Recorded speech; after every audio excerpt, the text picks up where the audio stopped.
Beggar and the King by Arthur Winthrop.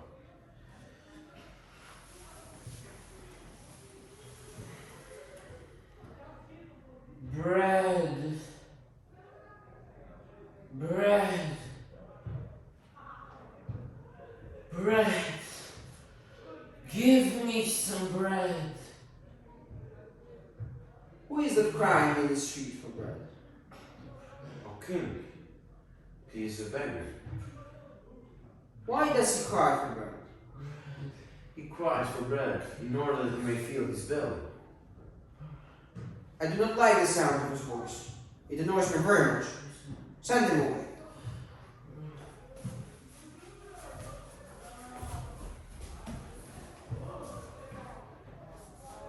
Bread. He has been sent away. Bread. Give me some bread. If this is so, then why do I hear his voice? O King, he has been sent away many times. Yet each time that he is sent away, he returns again, crying louder than he did before.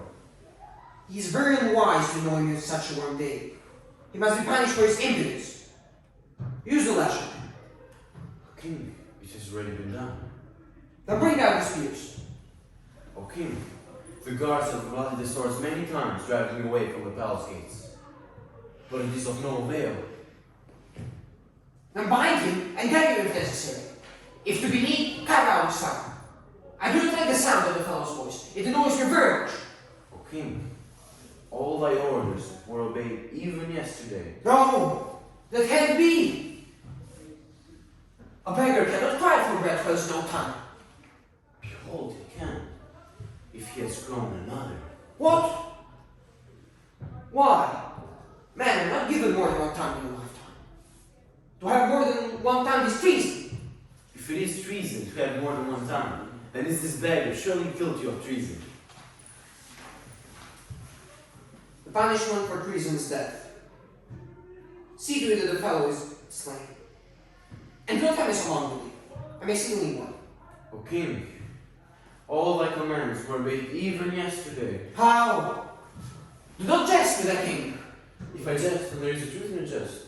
Even yesterday, O King, as I have told thee, the beggar who is thou now hearest in the street crying for bread was slain by thy soldiers with a sword.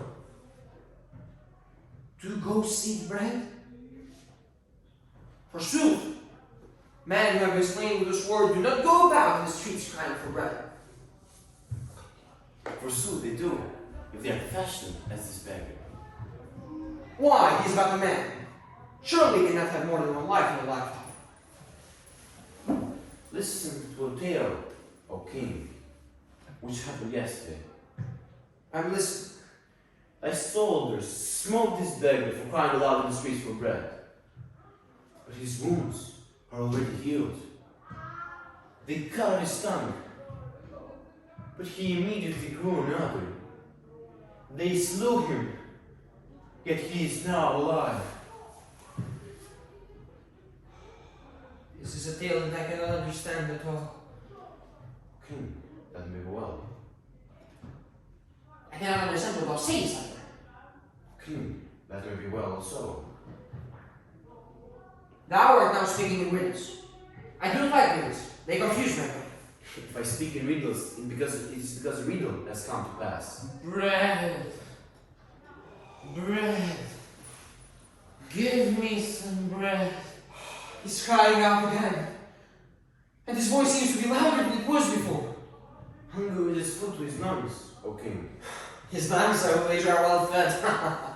But alas, his stomach is quite empty. That is not my business. Should I not perhaps fling him a crust of bread? No! To feed a beggar is always foolish. Every crumb that is given to a beggar is like an evil seed for his springs, and none fell like him. Bread. Give me some bread. He seems very hungry, O King. Yes, so I should judge. If thou wilt not let me fling him a piece of bread, thine ears will spin the depths of thy hand. A king can have no debts. That is true, O King. Even so, this fellow's begging must annoy thee greatly. It does. Doubtless, He craves only a small crust of bread from thy table, and he would be content. Yeah, doubtless, he craves only to be a king, and he will be very happy indeed. Do not be hard, O king. Thou art ever wise and just.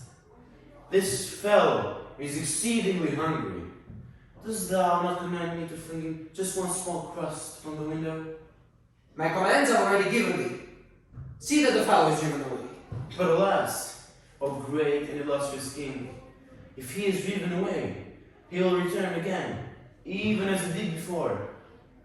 Then see to it that he is slain. I cannot be annoyed with the sound of his voice. But, O king, if he is slain, he will come to life again, even as he did before. This is true. But his voice troubles me. I don't like to hear it. His lungs are fed with hunger. Of a truth, they are quite strong. Then propose a remedy to weaken them. A remedy, O king? Yeah, that is what I said. A remedy. Perhaps a small crust of bread dropped from yonder window. Forsooth, that might prove a remedy. I said I will not give him a crust of bread. If I gave him a crust of bread today, he'll be just as hungry again tomorrow, and my troubles will be as great as before. Thy mind is surely filled with great learning, O king. Therefore, some other remedy must be found. O king, the words of illustrious mouth are as very meatballs of wisdom. Now let me consider. Thou sayest he does not suffer pain. Therefore, he cannot be tortured. And he will not die. Therefore, it is useless to kill him. Now let me consider. I must think of some other way. O king, perhaps, O king, perhaps a small crust of bread.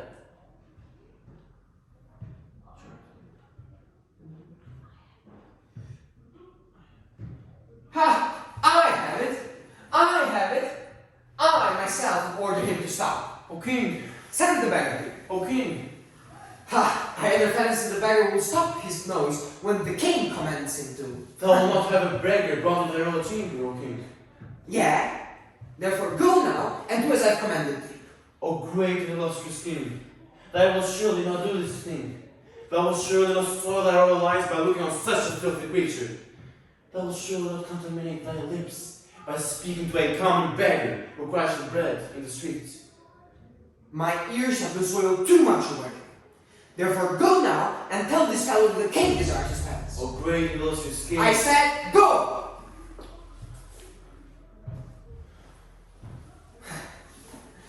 I had a fancy the beggar will stop his bowing when the king commands him to. Forsooth, I fancy you'll be pretty well frightened when he hears that the king desires his presence.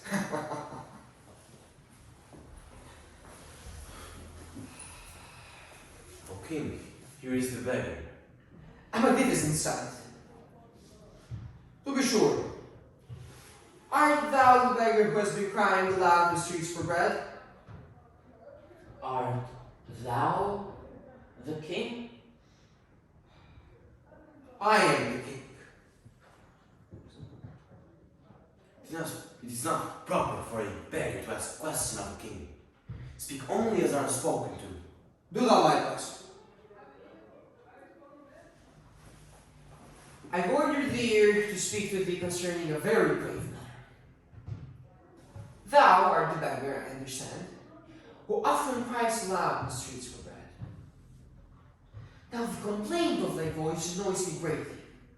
Therefore, do not beg any more. I do not understand. I said, do not beg any more. I do not understand. It is wise to do as the king commands thee. The noise of thy voice is garbage to his ears. Ha! An excellent flower of speech. Pity than I thought. Thine ears, I see, are in need of a bath even more than thy body. I said, do not beg anymore. I do not understand. Do not beg anymore. I do not understand. Heavens! He is deafer than a stone wall. O king, he cannot be deaf, for he understood me quite easily when I spoke to him in the street. Art thou deaf? Canst thou hear what I'm saying to thee now? Alas, I can hear every word perfectly. The impudence! Thy tongue shall be cut out for this. O king, it is useless to cut his tongue, for he will grow another. No matter, it shall be cut out anyway. I have ordered thee not to beg any more in the streets. What meanest thou by saying thou dost not understand? The words of thy mouth I can hear perfectly, but their noise is only a foolish tinkling in my ears. Only a less shall tinkle thy height for thee if thou dost not cure thy tongue of impudence. I, thy king, have ordered thee not to beg any more in the streets. Signify therefore that thou wilt obey the orders of thy king by quickly touching thy forehead thrice with the floor. That is impossible. It is wise to do as the king is commanding thee. His patience is truly great, but he loses it most wondrous quickly. Come, now, I've ordered thee to touch thy forehead with the floor. And quickly. Wherefore should I touch my forehead to the floor? In order to seal thy promise to the king. But I have made no promise. Neither have I any king. Ha! He has made no promise. Neither has he any king. I, thy king, have commanded thee not to beg any more in the streets for bread. For the sound of thy voice is grievous unto my ears. Signify, therefore, that thou wilt obey the orders of thy king, and touch thy forehead now to the floor as I have commanded thee. Then you shall go from this palace a free man.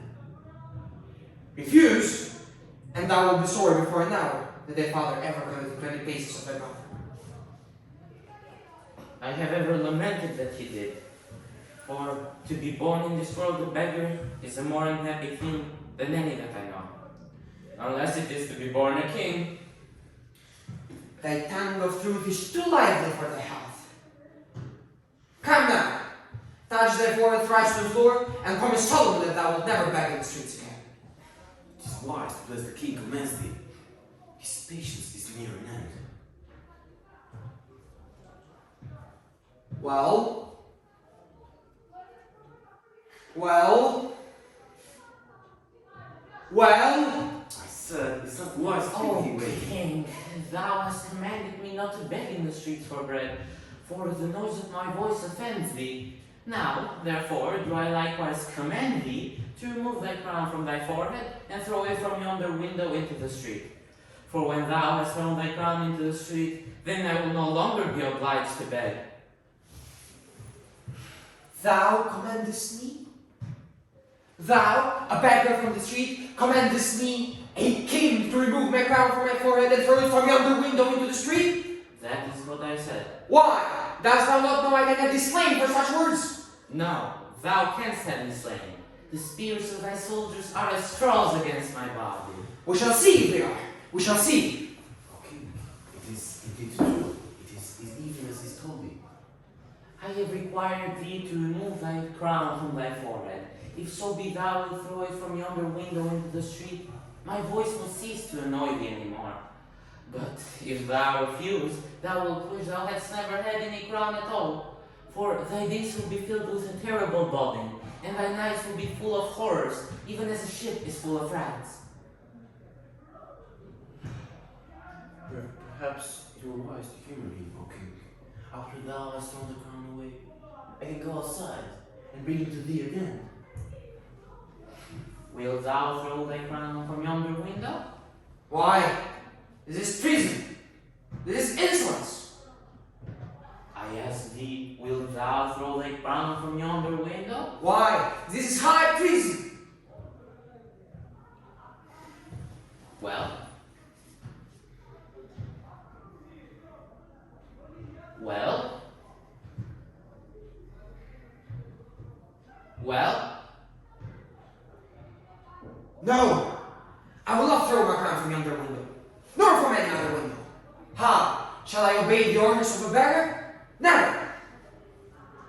Truly, that is spoken like a king. Thou art a king, so thou wouldst prefer to lose thy head than a silly circle of gold that so foolishly sits upon. But it is well. Thou art a king. Thou couldst not have preferred otherwise. Stop him! Seize him! Does he think he can get off so easily with his impudence? One of thy servants cannot stop me. Neither can 10,000 of them do me any harm. Ha! We will I see am about stronger than a mountain. I am stronger than a sea. it. We will see about it. We will see. Hold him, I say. Hold the guards. My strength is greater than a mountain, and my words are more fearful than a hurricane. One of thy servants cannot even touch me. With one breath of mine, I can blow over this entire palace. Wait then! Hold the guards! You shall be caught and put in chains. I will not harm thee now. I will only cry aloud in the streets for bread wherewith to fill my belly. But one day I will not be so kind to thee. On that day my mouth will be filled with a rushing wind, and my arms will become as strong as steel rods, and I will blow over this entire palace, and only the bones in thy foolish body I will snap between my fingers. I will beat upon a large drum, and thy head will be my drumstick. I will not do these things now, but one day I will do them. Therefore, when my voice sounds again in thine ears, begging for bread, remember what I have told thee. Remember, O king, and be afraid. After him! After him! Call the guards! Quick! Oh, king, I cannot seem to move. Quick then, call the guards! I cannot seem to call them. How? Art thou dumb? Bread! Bread! Give me some bread!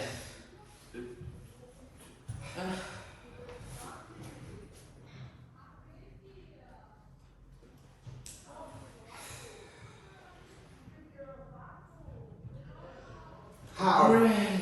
Am I afraid of a beggar? Hold him! Bread! Give me some bread!